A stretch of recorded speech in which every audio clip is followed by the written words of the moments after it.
E aí, hoje a gente vai mergulhar de cabeça numa história de fé, de rebelião e, acima de tudo, de sobrevivência, que vem direto do primeiro livro dos Macabeus.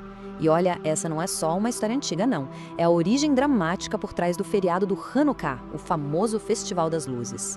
Obedeça ou morra. A história já começa com esse decreto brutal do rei Seleucida, Antíoco IV Epífanes. Para o povo judeu da Judéia, a coisa não era sobre política, era muito mais séria, uma escolha entre a própria fé e a própria vida. Tá, mas como é que as coisas chegaram nesse ponto? Durante séculos, a Judéia foi o coração da fé judaica. Só que agora ela estava sob o domínio do Império Seleucida, um reino de cultura grega ou helenística que estava determinado a fazer todo mundo seguir os seus costumes.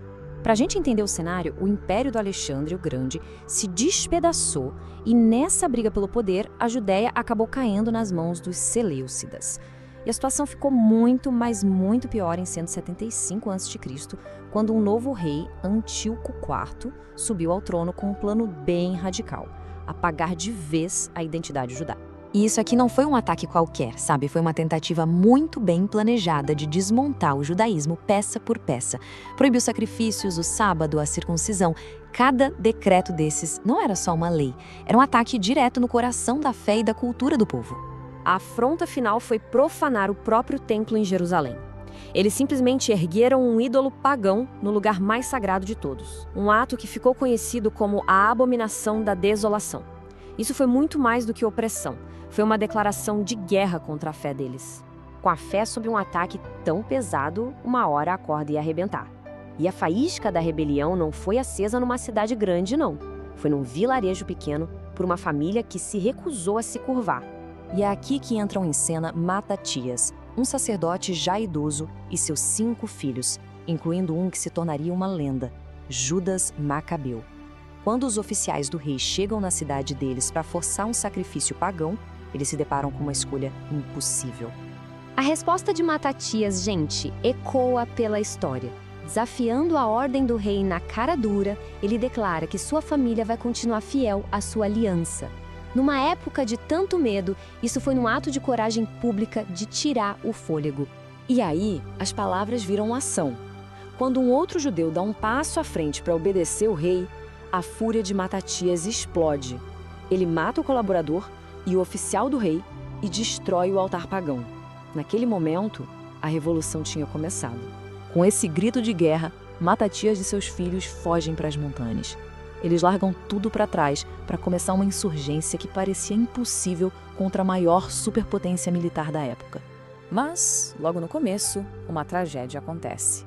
Um grupo de rebeldes é cercado no sábado e, como se recusaram a lutar no dia sagrado, foram todos massacrados.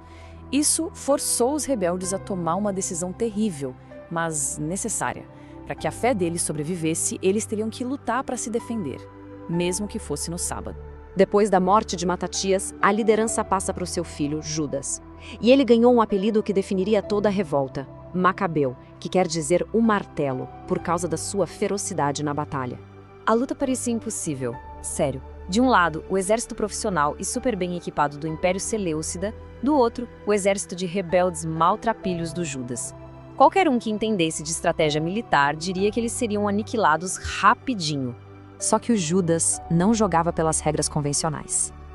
A estratégia dele era uma mistura de fé com tática de guerrilha. Ele acreditava que a força vinha do céu e não do tamanho do exército, e usou o conhecimento do terreno para criar emboscadas e surpreender inimigos muito mais poderosos. A Batalha de Emaús foi assim uma aula de estratégia. Com um ataque noturno surpresa super ousado, Judas conseguiu derrotar um exército imperial que era muito maior. A vitória não foi só moral, eles capturaram armas, suprimentos, riquezas e transformaram aquele exército de maltrapilhos numa força de combate de verdade.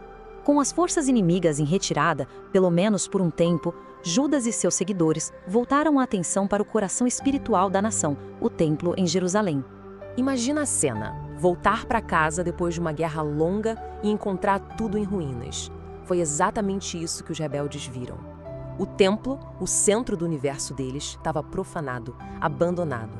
A dor deve ter sido imensa, mas a determinação de reconstruir era ainda maior. Então, eles começaram o trabalho minucioso de purificar o templo. Cada passo era pensado. Demolir o altar profanado, construir um novinho, forjar novos recipientes sagrados. Não era só uma reforma, era um ato para restaurar a santidade daquele lugar.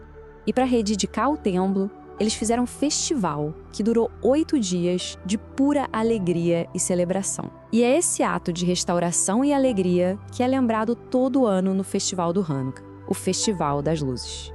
Retomar o templo foi uma vitória simbólica e espiritual gigantesca, mas a guerra estava longe de terminar.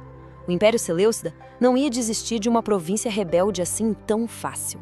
Enquanto isso, a notícia da derrota chega até o rei Antíoco. O tirano que tentou esmagar a Judéia acaba morrendo, não em batalha, mas, como o texto diz, de tristeza. Um fim bem humilhante para os seus planos grandiosos e cruéis. Mas o império não tinha acabado. O novo comandante, Lísias, contra-ataca com uma força esmagadora. E ele traz a super-arma do mundo antigo: elefantes de guerra.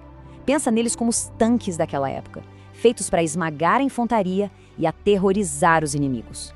E no meio do caos da batalha, o irmão de Judas, Eleazar, vê um elefante com uma armadura toda especial e acha que o rei está montado nele. Num ato de sacrifício incrível, ele corre por baixo do animal, o apunhala e acaba sendo esmagado até a morte quando o gigante cai. É um heroísmo trágico que virou símbolo do espírito da rebelião. No fim das contas, a história dos Macabeus não é só sobre batalhas e táticas de guerra. É sobre a recusa em deixar uma identidade inteira ser apagada. É a história de como um grupo pequeno, movido pela fé, conseguiu enfrentar um império para preservar a sua cultura. E isso nos deixa com uma pergunta: como essa luta antiga por identidade e liberdade ainda consegue ressoar com tanta força milhares de anos depois?